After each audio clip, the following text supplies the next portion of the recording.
the depths of hidden files, trapped inside the secret circuits, unraveling through the miles. Oh, truth was masked by coded curtains.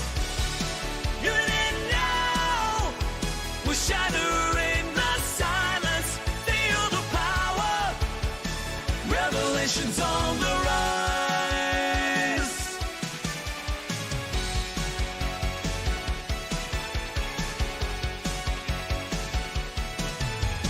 From the shadows, light emerges, breaking through the veils of dark. 0 points in gravity converge, yeah, guiding voices, revelation start. Ancient whispers call, they're begging us to open our eyes. We stand tall, defying all their lies. Even in now, we're shattering the silence. Feel the power, revelations on the rise.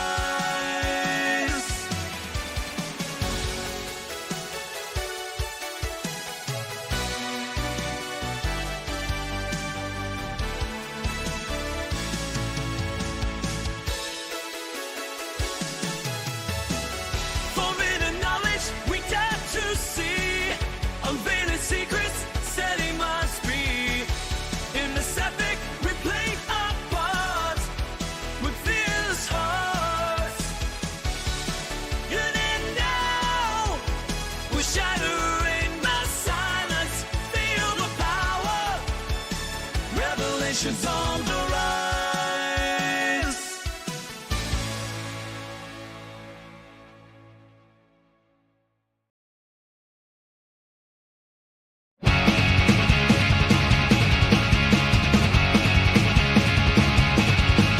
In base lab alone with my mind, stream of theories they all refuse to find.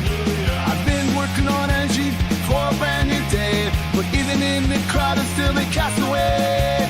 Alienated from the aims of added nature in disguise, ideas ahead of time dismissed with narrow eyes. Benefactor boy, dreaming about the world you can't deploy, changing the system, but treated like a toy. Ideas misunderstood, but brilliance is his boy. Benefactor boy, can't you hear his voice?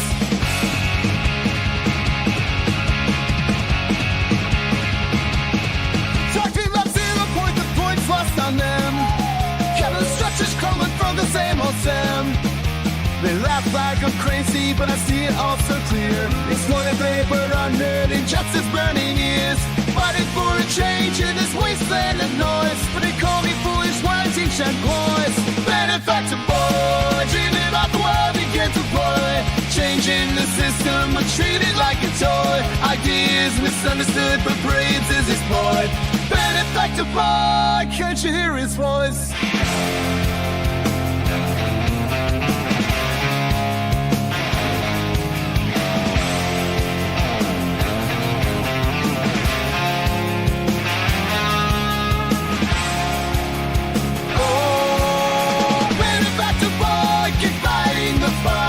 Chasing revolutions in the darkest nights, a dreamer with vision beneath the laughter and noise, a future so bright waiting for the right choice. Benefactor boy, dreaming about the world he can't deploy, changing the system, but treated like a toy. Ideas misunderstood, but brilliance is his boy. Benefactor boy, can't you hear his voice?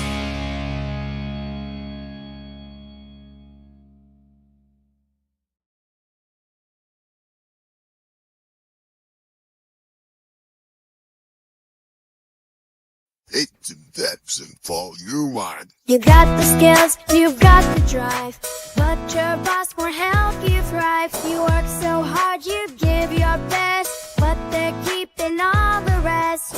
You don't have to stand alone, together we're stronger, set the tone. Fair pay, fair rules, a safe place too. It all begins with me and you. Organize, unionize, it's your right, don't compromise. Not treated fair, don't stand despair. Raise your voice, it's time.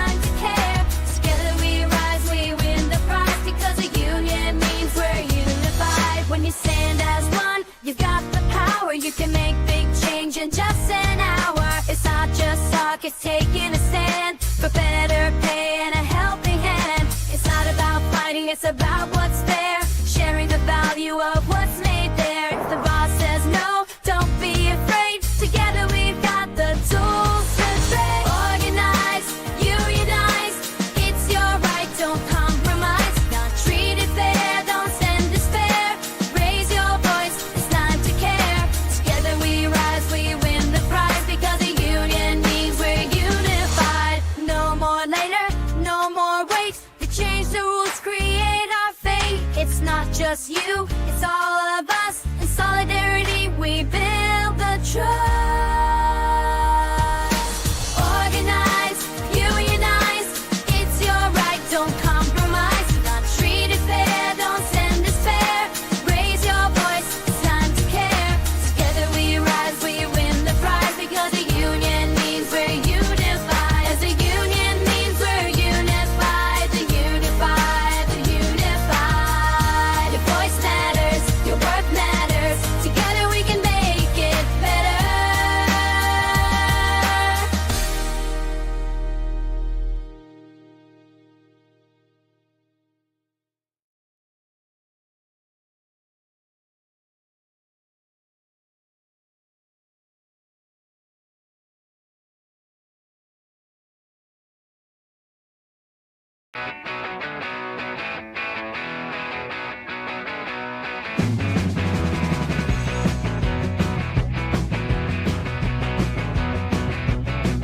In a town down south where the fireflies glow, there's a man named Michael with a vision to show. Building towards a goal, he's got the spark, dreaming of a future that'll light up the dark. But on the other side, Bill Nye's on the rise, because that gold chart, he's cut down all the lies. And it just fits, it's all in the map. You can't pull from the ether, you're just chasing a path. But oh, Michael's rising like a morning sun. With the power of either, he won't be outdone. Now stand up and shout, let the truth be affirmed. Feel the energy flow, let's change the world.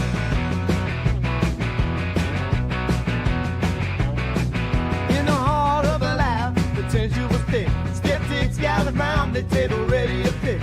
Show proof, and let the case clear. And I find the stream, you're just chasing a spin. But Michael smiled by with fire in his eyes. Watch as I spin, let the naysayers cry. Girl, spin fast, and a heart full of fight. I'll show you the power that's hidden inside. Oh, Michael's rising like the morning sun. With the power of either, he won't be outdone. Well, stand up and shout, let the truth be affirmed. Feel the energy flow, let's change the world.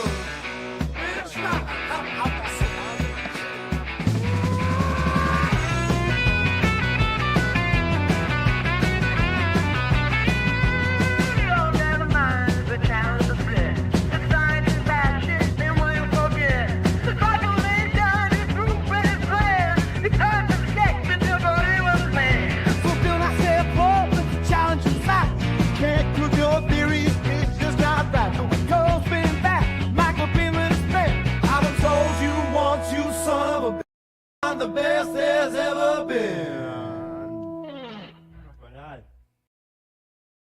In a lab, Mike does cracks the code tonight.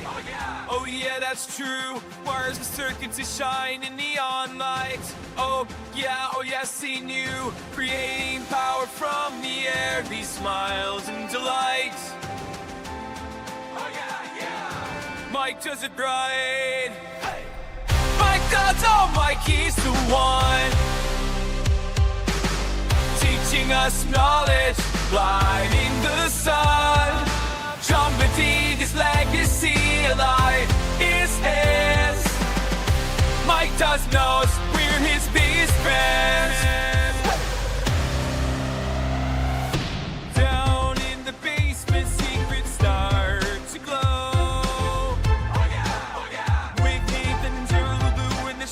Oh, brilliant team. Mike came from Faraday. We're letting knowledge flow. Energy streams. Mike does all Mike is the one, teaching us knowledge, lighting the sun, trumpeting his legacy alive is his. Mike does knows we're his biggest fans. Years of thought, bringing dreams to life, turning theories into electric light. Mike and us, a journey to ignite. Oh yeah. We've reached new heights. Mike does all Mike is the one, teaching us knowledge, lighting the sun, trumpeting his legacy alive is his. Mike Dodds knows we're his biggest fans.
Feel the pulse, divine sensation.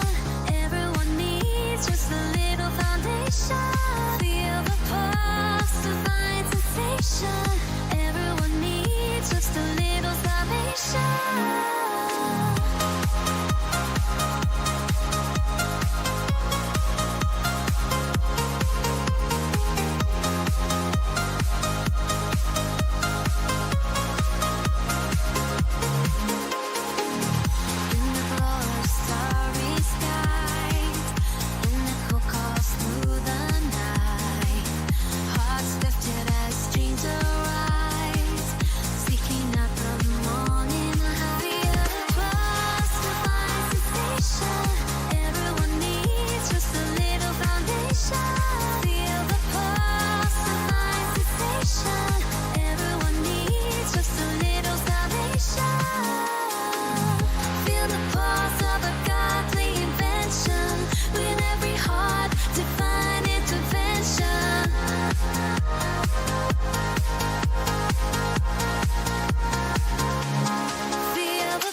Welcome back, everybody, to the Red Pill series. I'm your host, The Benefactor, an independent researcher of zero-point energy and disseminator of all forms of forbidden knowledge.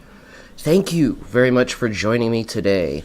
Before we dive into our main show, let's pause and reflect on a sobering truth. the American dream, the promise that hard work and determination guarantee success, is on life support.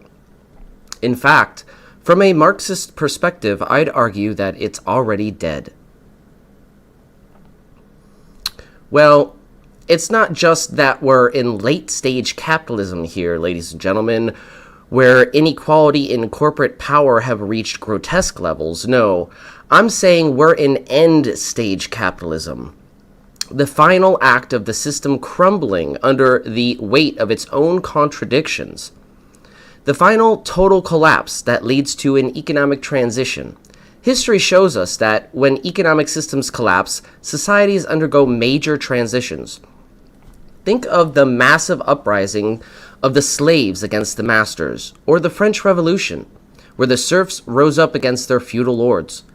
Today, we see the early rumblings of a similar shift.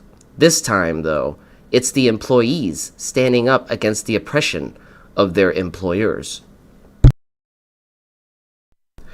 The solution lies in rethinking the very structure of work and ownership. When workers and owners are one and the same, through worker cooperatives or other democratic economic models, the exploitation ends and those internal contradictions begin to heal. My job is to wake you up to this societal shift, not to provoke fear or panic, but to prepare your consciousness for the changes ahead. If we can recognize the path we are on, we can avoid repeating the violence and chaos of history's past economic transitions and aim for more peaceful resolutions. So let's start peeling back the layers together. We'll explore what's happening and what's coming next. There will be two parts to this live stream. The first part is my State of the Union segment. The second part will be my analysis segment, and will contain spoilers for the show Severance. So let's move on to my State of the Union. The state of our union. So let me paint a picture for you. Imagine scrolling through TikTok and stumbling upon countless videos of young people, your children, your neighbors, your community, grappling with the stark reality. They're realizing the economic ladder their parents and grandparents climbed is crumbling beneath their feet. Their college degrees leave them drowning in debt, and for many, landing a job in their chosen field feels more like a distant dream than a realistic outcome. Their rent eats up over half their income. They're working harder, longer hours, often in multiple jobs, yet falling farther behind. The promised land of home ownership, financial security, and retirement has become a mirage. Suddenly, the entire millennial generation has sustained itself on massive debt and relentless overtime, leading to extreme burnout, widespread mental health consequences that continue to rock my generation to its core. This isn't just bad luck or a temporary recession. It's the natural consequences of end-stage capitalism. For decades, we've watched corporations consolidate power, wages stagnate, and wealth pool at the very top. The rich get richer, not through hard work, but by exploiting the labor of others, by making their money off of your sweat and your tears. But here's the kicker. This system convinces you to believe it's your fault if you're not thriving. You didn't work hard enough, you didn't save enough, or pick the right career. But it's a lie designed to keep you compliant while billionaires hoard the fruits of your labor. Let's be clear, this isn't how it used to be. During the mid-20th century, capitalism looked different. Unions were strong, wages were livable, and public goods like education and healthcare were more accessible. But with deregulation, privatization, and the rise of trickle-down economics, the system became more and more predatory. Now, in end-stage capitalism, the economy doesn't just fail to lift people up, it actively pushes them down.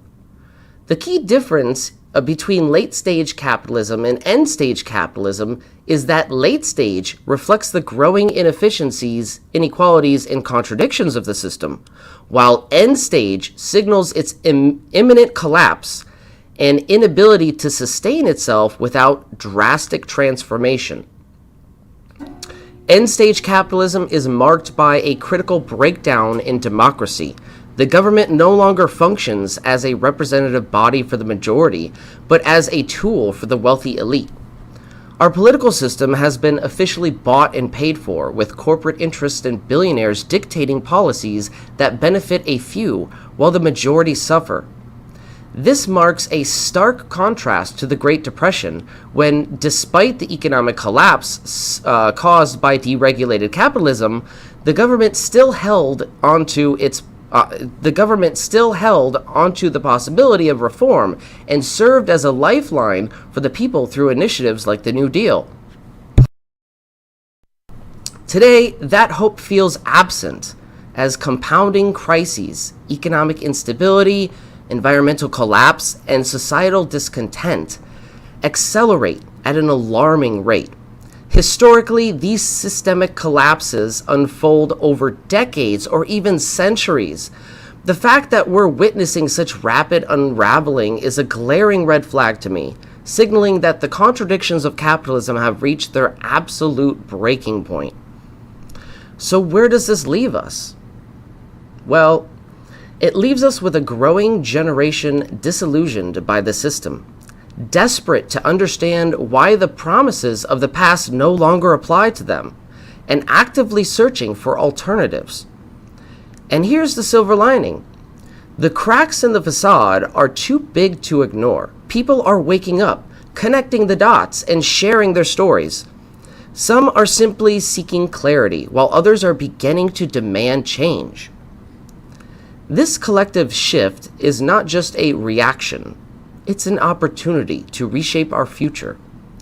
My analysis is crucial to understanding what's really going on beneath the surface and how we can navigate these turbulent times.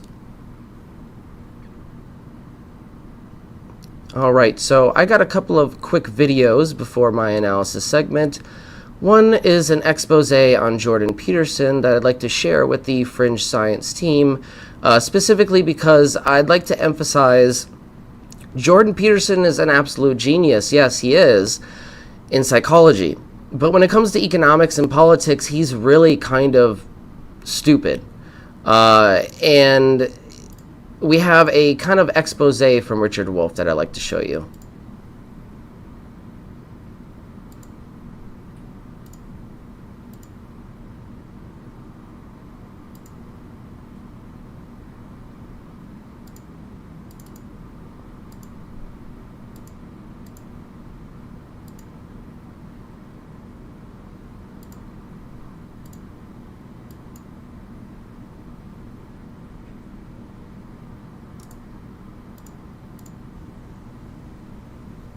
Through the magic of the internet, it is possible for me to respond to some things that were said by a Canadian psychologist by the name of Jordan Peterson, who teaches at the University of Toronto.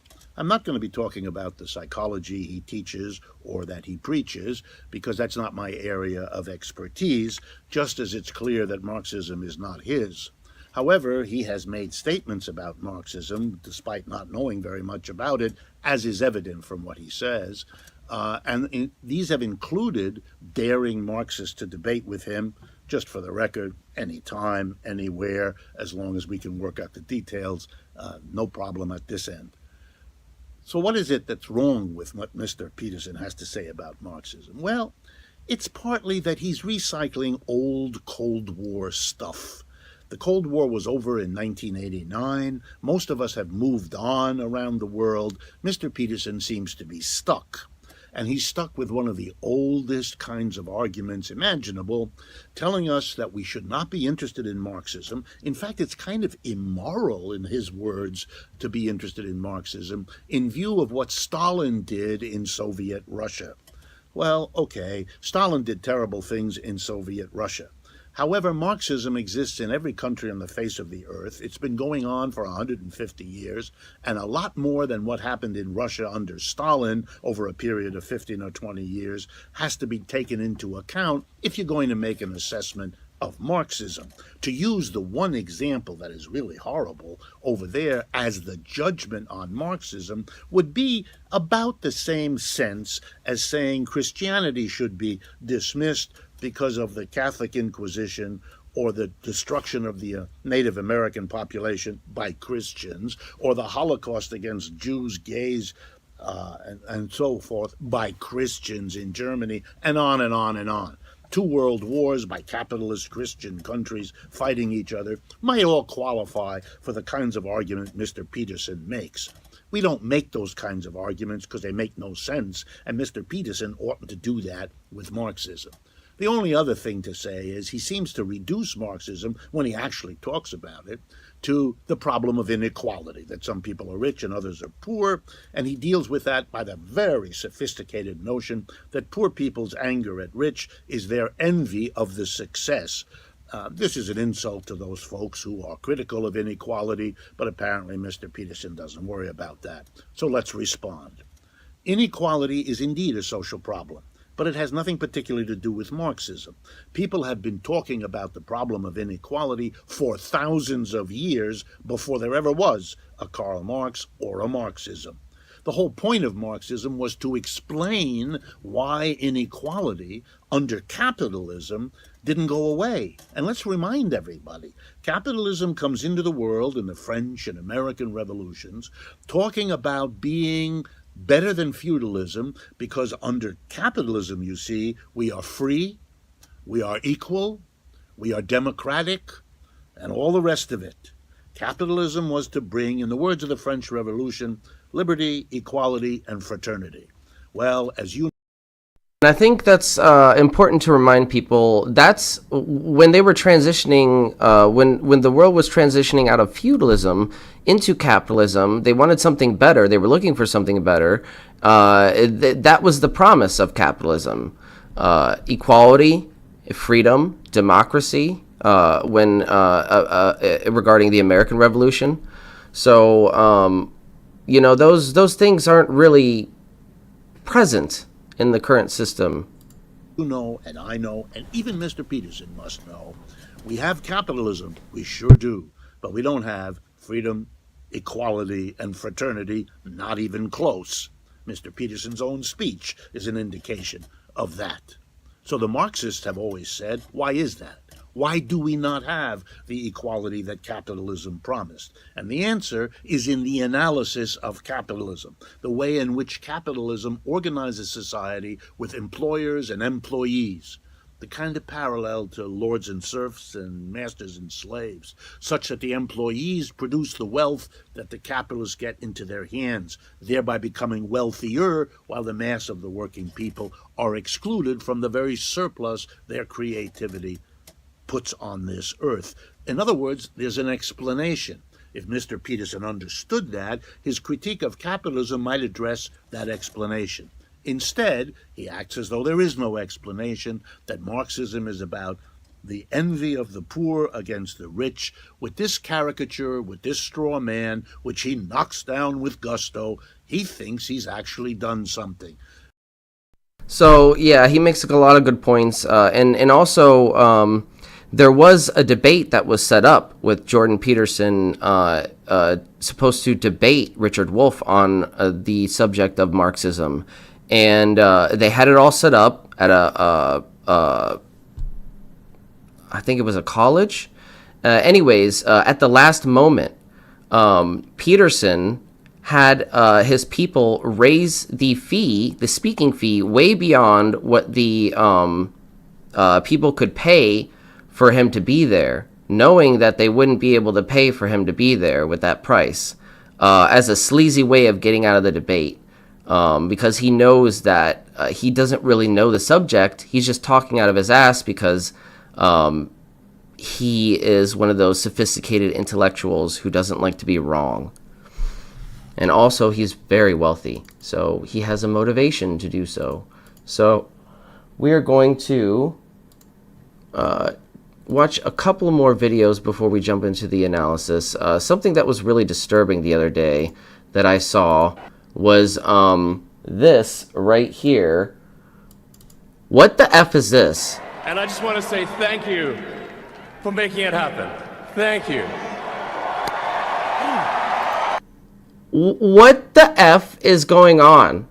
Like, straight up Nazi salute there. And he does it twice. My heart goes out to you.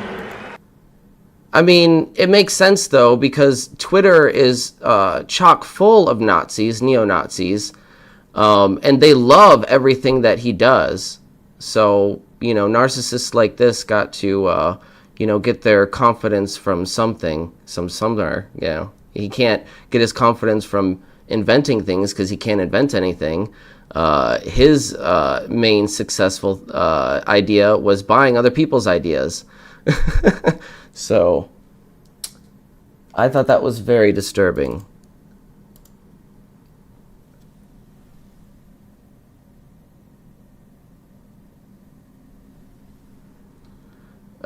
The old American dream was a lie. Oh. The American dream no longer exists, especially when there are significant disparities between the US and other countries. A lot of people my age are choosing not to have children just because of the state of both of these things over here. I explained that even if you can afford to feed a child, the pregnancy alone can cost tens of thousands of dollars, and if you can't afford to pay that, then the state can just take your baby away. I just went to the grocery store, bought 10 items, and it was $80 freaking already. I literally have $10 left on my account. What if the old American dream was a lie? When I was their age, I was making less than $10 an hour, and I could afford to live on my own.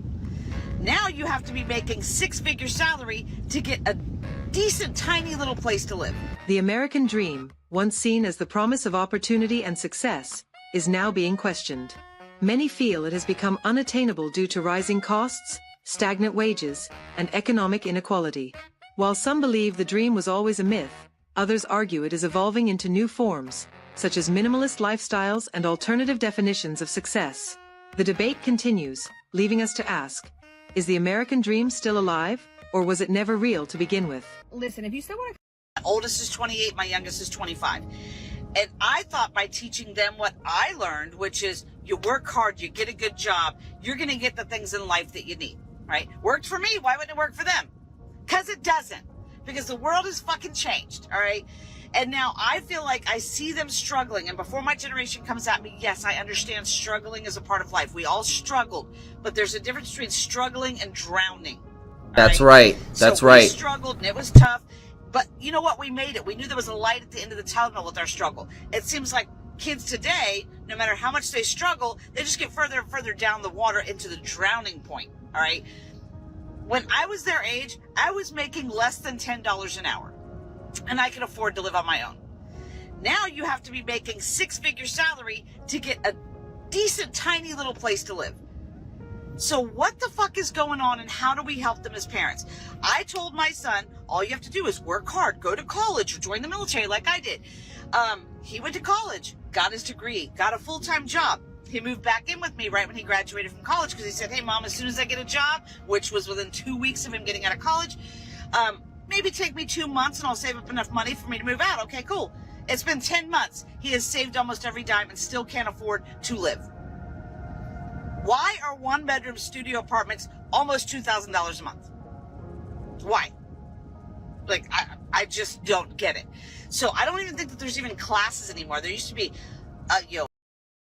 So I am in a fortunate situation where I'm not paying that much for my single bedroom apartment. It is still a lot of money, don't get me wrong. And even in my circumstance, we were facing eviction because we were struggling to pay the rent last month.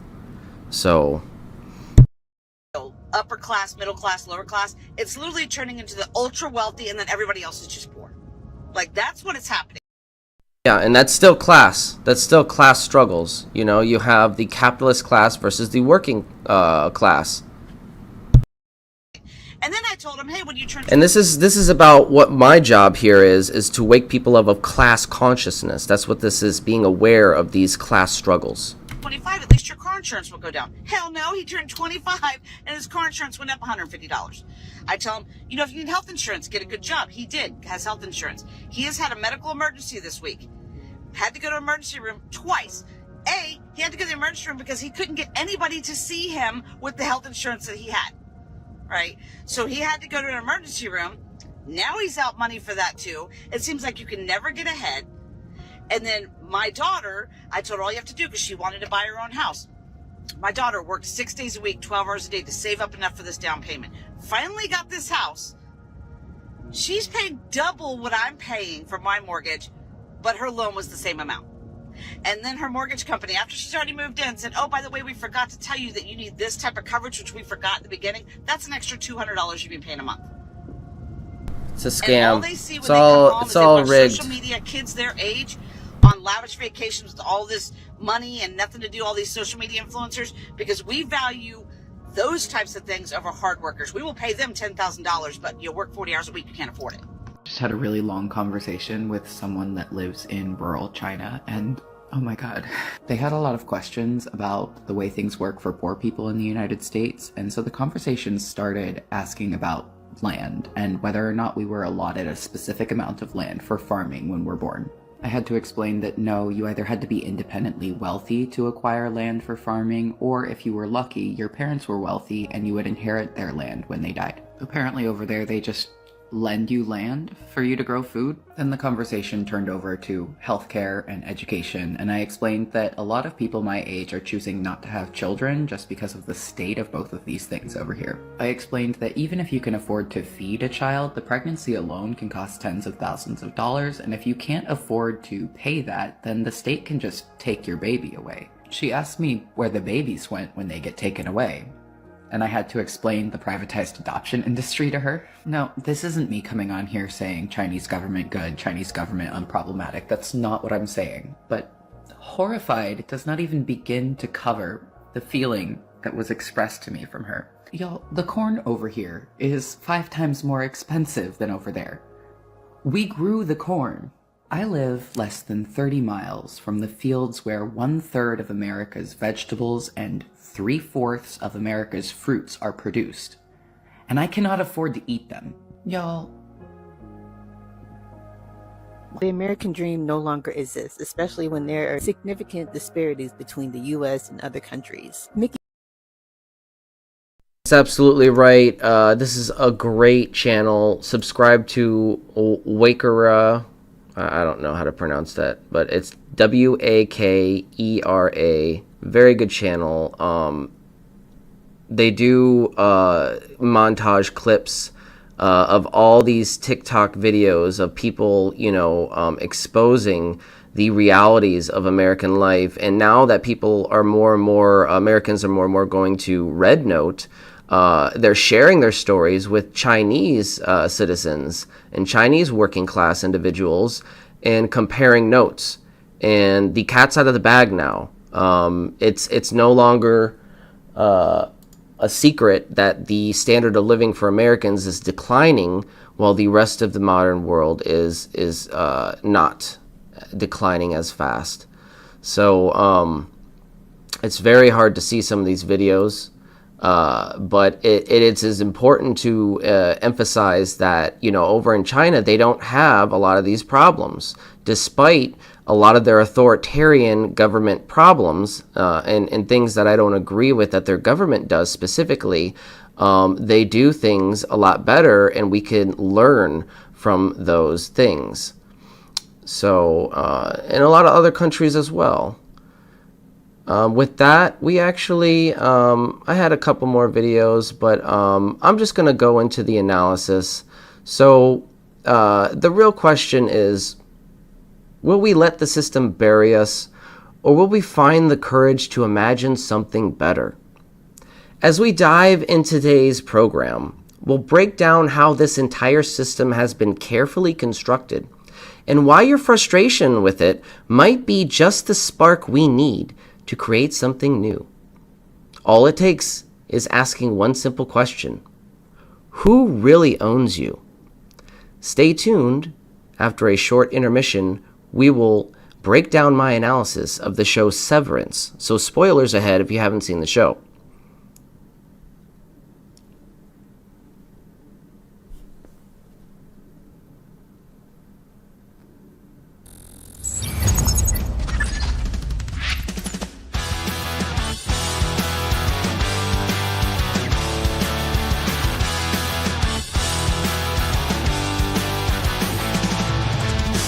In the lab, Gerald's working night and day. Mystic gadgets in magnetic ballet. Circles of power aligning destiny's way. Running those rings, they defy gravity. Critics working out, they don't bother heat.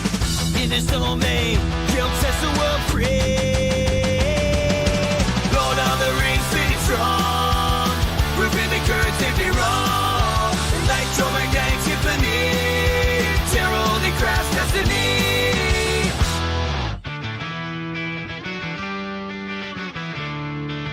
Creative funny chief from his fingertips. Inspiration study top of scripts. Geometric secrets, this guy can flip. Bunker King in his rebel stead. Building up for the world again. Lighting up the dark, igniting every zen.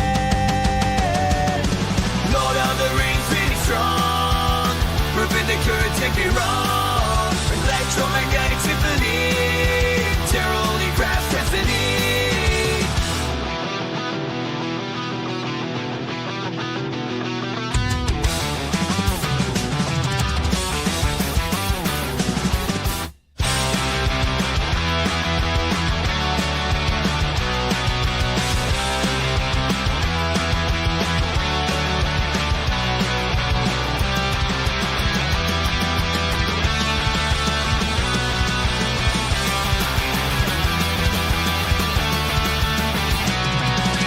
Lord of the rings, really strong. Proving the currents can't be wrong. Electromagnetic symphony. Gerald and craft destiny.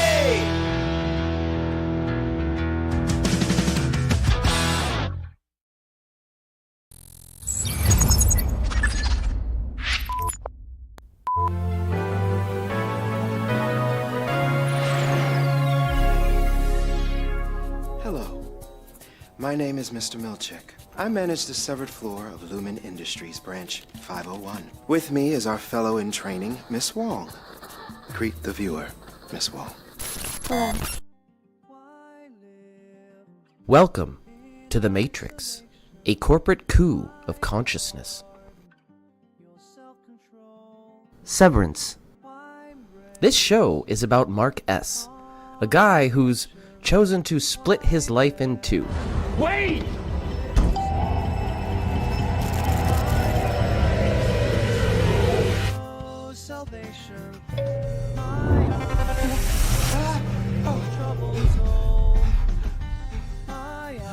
At work, he doesn't remember his personal life, and at home, he has no memory of work. Driven to the severance position from the accidental death of his wife, sounds like a perfect getaway for anyone desperate for an escape from grief. For others, it's simply a dream escape from the everyday 9-to-5 grind. But is it really all that it's cracked up to be? What if your job could erase your memories of work when you clocked out? Sounds great, right? But what does that say about the world we live in, that this idea even feels appealing at all?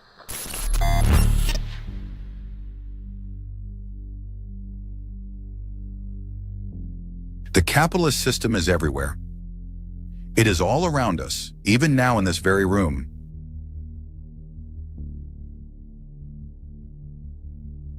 You can see it when you look out your window or when you turn on the TV. You can feel it when you go to work, when you pay your taxes, when you struggle to afford your rent. It is the world that has been pulled over your eyes to blind you from the truth, that you are a slave.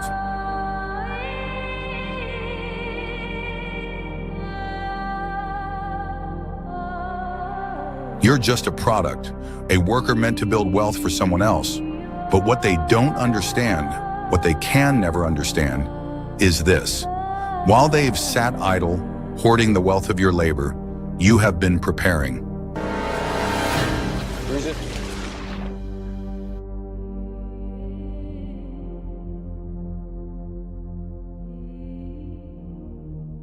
Every hour you've worked, every struggle you've faced has refined you.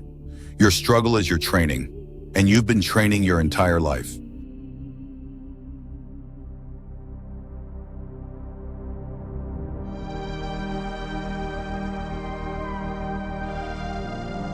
But there is a difference between knowing the path and walking the path. We've survived by hiding from them, by running from them, but they are the gatekeepers. They are guarding all the doors. They are holding all the keys, which means that sooner or later, we all are going to have to face them. I've seen a capitalist buy through a murder charge. Men have emptied entire bank accounts at them and hit nothing but air. Yet their strength and their speed are still based in a world that is built from a tiny minority. Because of that, they will never be as strong or as fast as we all can be together. But I can only show you the door. You are the one who has to walk through it. What are you trying to tell me? That I can dodge bullets? No, Neo. I'm trying to tell you that when you're ready, you won't have to.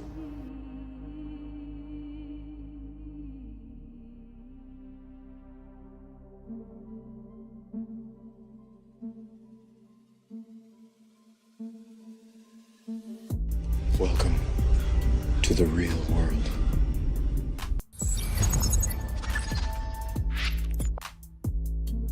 Severance isn't just a sci-fi, it's a warning. It's a mirror reflecting a system that's not working for most of us. So, just what does Severance reveal about us? Well, art imitates life. Lumen Industries is a cold, sterile environment where workers don't even know what they're doing half the time. The company controls every aspect of their work life, even their memories. Most of us already feel disconnected from our work. We're asked to be professional, but that's just code for don't feel, don't question, just produce. In real life, we're already severed in a way. We're taught to separate our personal values from what we do at work. Think about it. Have you ever felt like your job doesn't align with who you are, but you do it because you have to pay the bills? The Boost mobile manager that threw me out of the store the other day for simply wanting to get warm for a minute, waiting for the bus in 6-degree weather, probably wasn't doing it to be evil. He was separating his personal values with his work values. The system conditions us to act against our own morals for the sake of work. So there's class struggles in the show, and there's a cost of ignoring these class struggles. In Season 1, we see the cracks forming in Lumen's control. The workers are starting to question everything, and it's clear they want answers. Just like the characters in Severance, workers today are starting to push back, from Starbucks employees unionizing to tech workers fighting against surveillance culture. People are waking up. Most recently, Disney employees received a 37% increase in wages from a union contract they fought for. And history repeats itself. Whenever workers are pushed too far, they fight back. Look at the labor strikes of the past, or the current wave of walkouts. We've seen it before, and it always starts the same way. People realize they deserve better.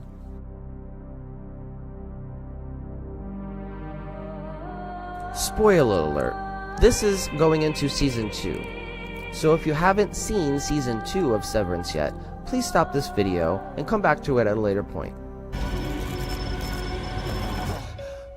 Severance Season 2 wastes no time peeling back the thin veneer of corporate benevolence, exposing how management frames control and benefit cuts as perks. In Severance Season 2, Episode 1, the chilling company video announced benefit cuts with an eerie, upbeat tone, spinning the loss as a positive change. It's an unnerving moment, and it feels all too similar. Macro data refinement. Welcome back.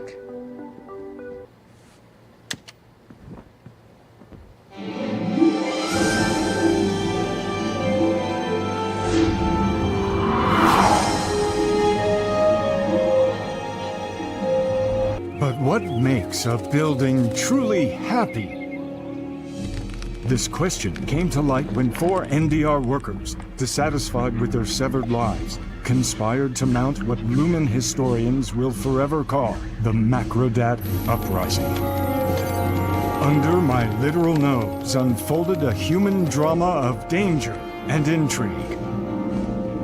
Righteous anger. Let's burn this place to the ground.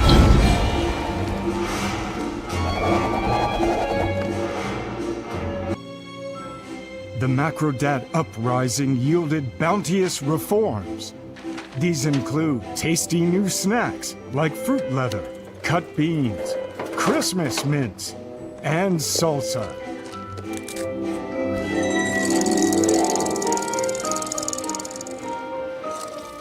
Not sold yet, the incentives were also reformed and now range from hall passes to pineapple bobbing.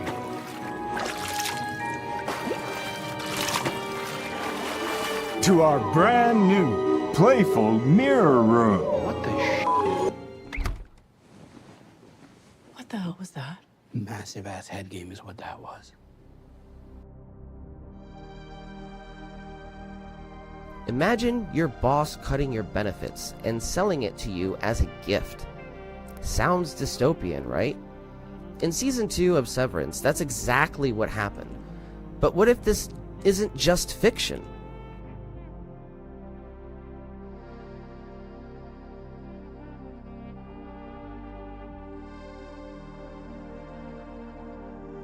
What if it's a reflection of how the corporate world manipulates workers in real life?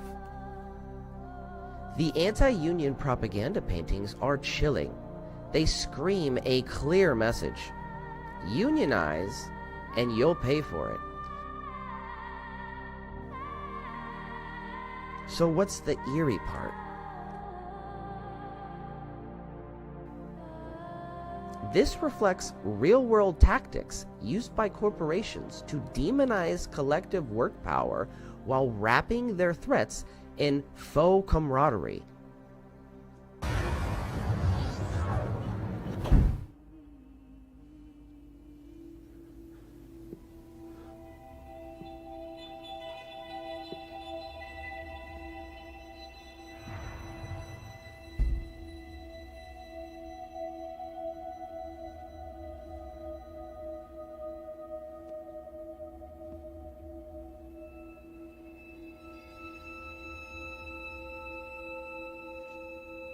Belton's our boss now?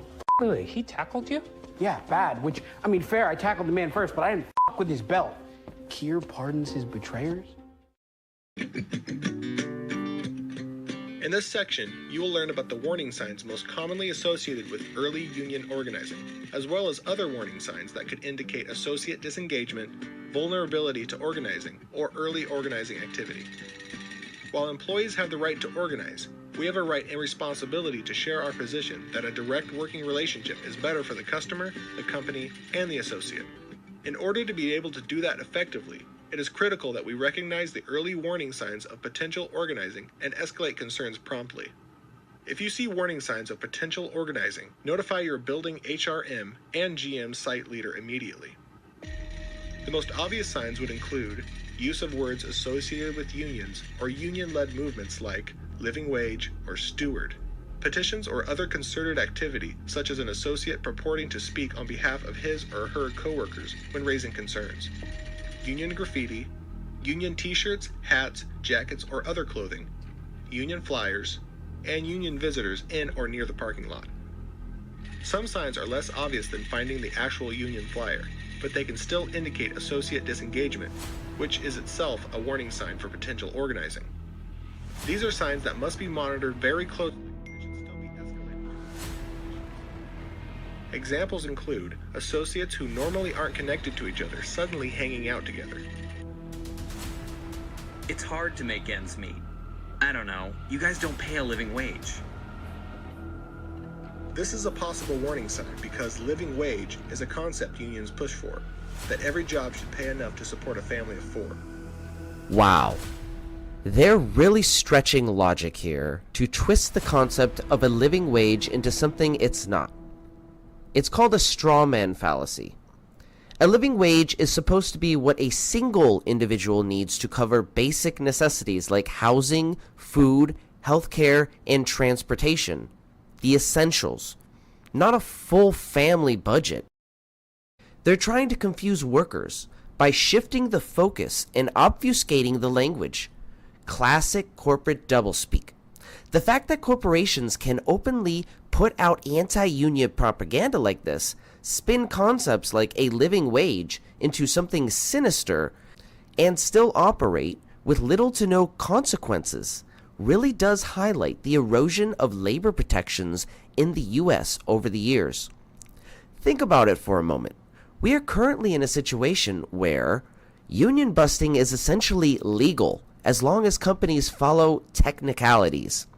Labor laws are outdated and fail to address modern exploitative practices. Corporations have the resources to lobby against meaningful reform, leaving workers with less bargaining power than ever before. Meanwhile, the National Labor Relations Board is often underfunded and overwhelmed, and attempts to strengthen workers' protections frequently get stalled in Congress. It's no wonder companies feel emboldened to spread misinformation. They know the chances of real consequences are slim. In a society that operates off of ethics, Jeff Bezos would be in jail. What's frustrating is that union protections and strong labor laws historically built the middle class in this country, yet there has been this massive push to dismantle them under the guise of freedom or choice. But in reality, it's just corporations stacking the deck further in their favor.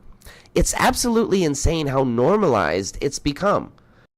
And since technology and small loans are so easy to obtain now, there are more distractions than ever, producing entire generations of zombie workers. People so addicted to their phones, they fail to look both ways when crossing the street. This addiction stemming from the need to distract oneself from the harsh realities of the Matrix.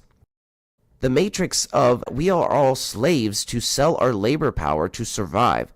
We are all slaves whose systematic purpose is to build wealth for a tiny minority of individuals. The way the system is set up today, it's like a rug was pulled out from under the working class, and many people don't even realize it. The push for freedom and choice often mask deeper truths. These concepts are frequently used to keep workers distracted and divided. Corporations know exactly how to play the game. They'll throw in just enough convenience, like phones and loans, to keep people in a cycle of consumption and distraction, while the real power and wealth keep consolidating at the top. We are left like frogs boiling in a pot of heating water, unaware of our impending demise. The addiction to technology is the perfect tool for this. Phones, social media, constant notifications, they're all designed to keep our attention fragmented, constantly engaged in something, anything, to keep us from thinking too deeply about the bigger picture. It's like the modern day equivalent of the bread and circus strategy. People are drowning in shallow entertainment, while the real battle for autonomy, dignity, and fair compensation happens quietly in the background. The reality is that labor is the engine that powers the economy, yet most of the wealth created by that labor isn't distributed fairly. The vast majority of people are caught in a system that requires them to sell their time and energy just to get by, while a small percentage of ultra-wealthy individuals sit at the top, collecting the fruits of everyone else's work. It's incredibly frustrating because it feels like we've been conditioned to accept this as normal when it's anything but. That's why it's crucial to push back against this narrative and get people thinking beyond the distractions to realize their collective power. The current system thrives on people being too distracted, too overwhelmed, or too conditioned to challenge it. But once awareness spreads, that's when things can start to change. The new benefits introduced after the worker uprising are thinly veiled punishments. They're not upgrades, they're downgrades dressed to look like management is doing workers a favor. It's the same corporate strategy we see today. Cut corners, spin PR, and call it progress. We see this with the pineapple bobbing and the illusion of incentives. The show nails it. Ridiculous rewards like pineapple bobbing are framed as aspirational. This perfectly mirrors how companies use trivial perks to distract from harsh realities. But let's be real. No one cares about free pizza when you're working in a dystopian grind that eats away at your physical and mental health.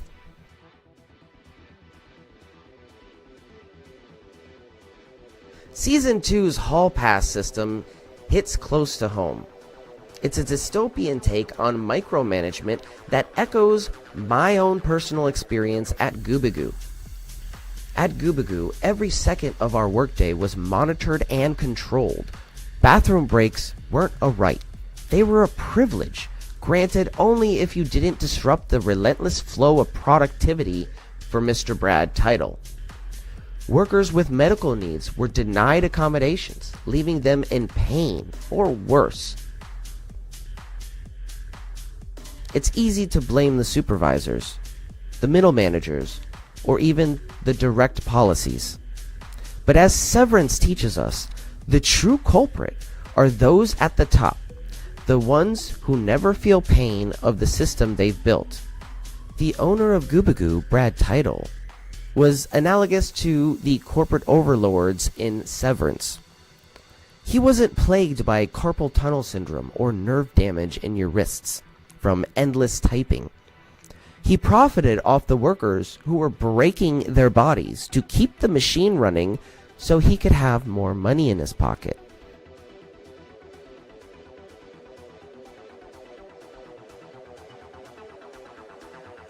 So let's connect the dots here.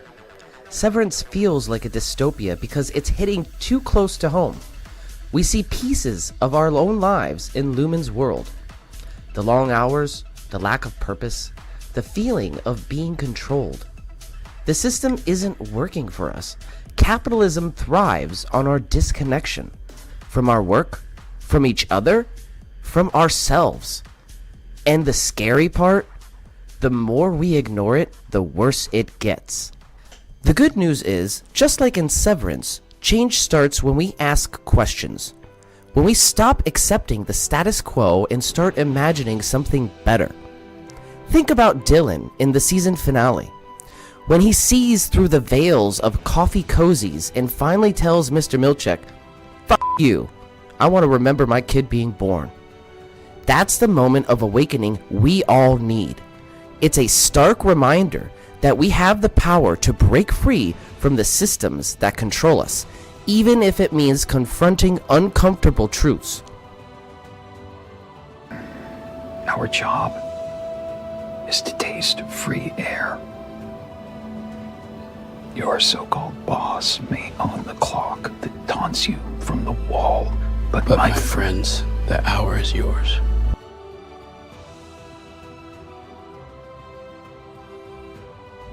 We do 97 slaps. What if the power to change the world was right in front of us, hidden away? In Severance, the workers are trapped in a system that blocks their memories, forcing them to disconnect from their true selves. But beyond the sci-fi elements, this is a direct metaphor for how powerful systems in our world actively suppress groundbreaking technologies like free energy and keep us in a state of dependency. Let us further explore how the show Severance shines a light on the forces that keep us from realizing our full potential, and how this connects to the real-world suppression of free energy technology. In Severance, the employees at Lumen Industries are controlled through their separation of memories. But what if this isn't just a story about fictional memory manipulation? What if it's a reflection of how society controls us by keeping us ignorant of certain knowledge and technologies? Just like the workers who can't access their full memories, many of us are kept from the truth about free energy and other suppressed technologies that could change the world. Powerful industries make sure we stay dependent on traditional energy sources that benefit the elite. In the show, workers' lives are reduced to a routine, much like how we are taught to accept the 9-to-5 grind and believe that resources like energy are scarce. We're encouraged to believe that only certain sources of energy are possible, when in reality, other systems, like free energy technology, are being actively suppressed. This free energy technology has the potential to disrupt the status quo, just like the workers in Severance who begin to remember things they shouldn't. Free energy would likely shift the power balance, take away control from the corporations, and give back power to the people. And when you begin to question how things are done and look for alternatives, you threaten the established systems. Much like the workers' rebellion in the show, the push for free energy challenges the very foundation of the energy market as we know it today. And just as in Severance, where characters are kept in the dark about their own lives, new technologies like free energy are often kept out of the public eye. The status quo fears what happens when the truth comes out and the system no longer works to their advantage. They lose control. In the finale of Severance, Dylan has a breakthrough. He wants to remember his son's birth. He wants to reclaim his identity. In the same way, people are waking up to the fact that there are alternatives to the systems that control us. Season 2 exposes the hard truth. When corporations cut benefits, it's never for the workers. It's a strategy to tighten control and maximize profit. But it also is a wake-up call, because the more we understand their playbook, the better equipped we are to fight back. In the next episode, we'll unravel the darker side of Lumen's inner workings and draw connections to modern everyday workplace surveillance. Are you being watched? Stay tuned and find out.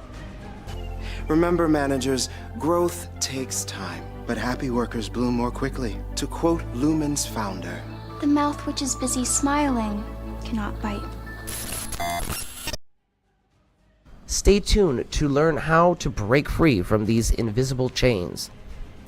This has been another episode of the Red Pill series, where I wake up America to the harsh realities they've been sleeping under for the better part of the last century. You might be groggy, America. You might very well hate me for waking you up. But it's time to open your eyes and your hearts. I'm your host, the Benefactor.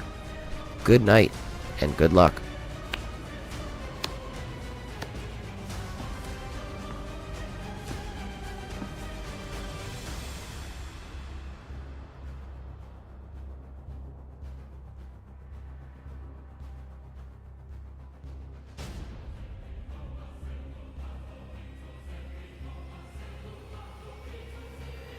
What's funny? You don't know what I did to the kitchenette yet, do you?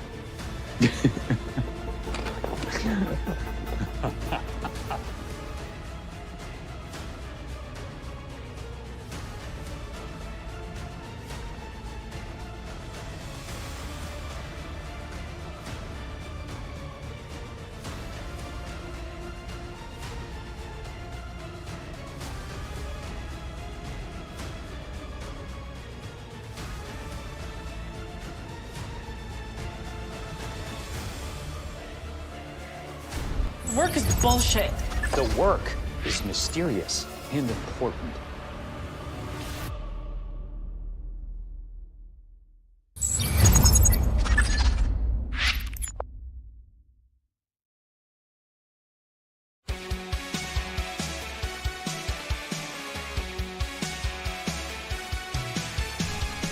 I want to thank you all for joining me this evening. This was an amazing live stream.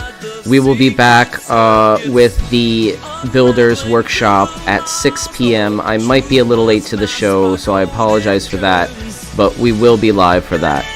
I do have a presentation for you all, something that I've been doing for the last few days.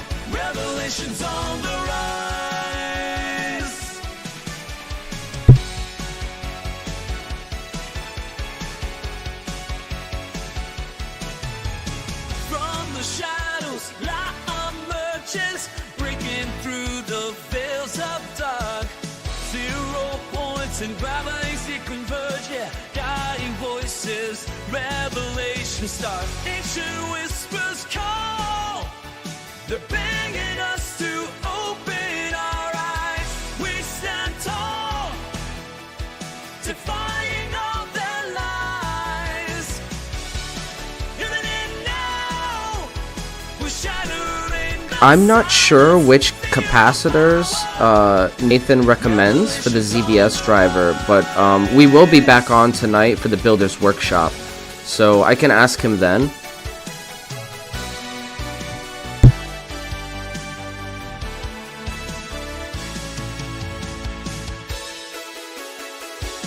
Again, I might be a little late to the show, but I will be streaming it.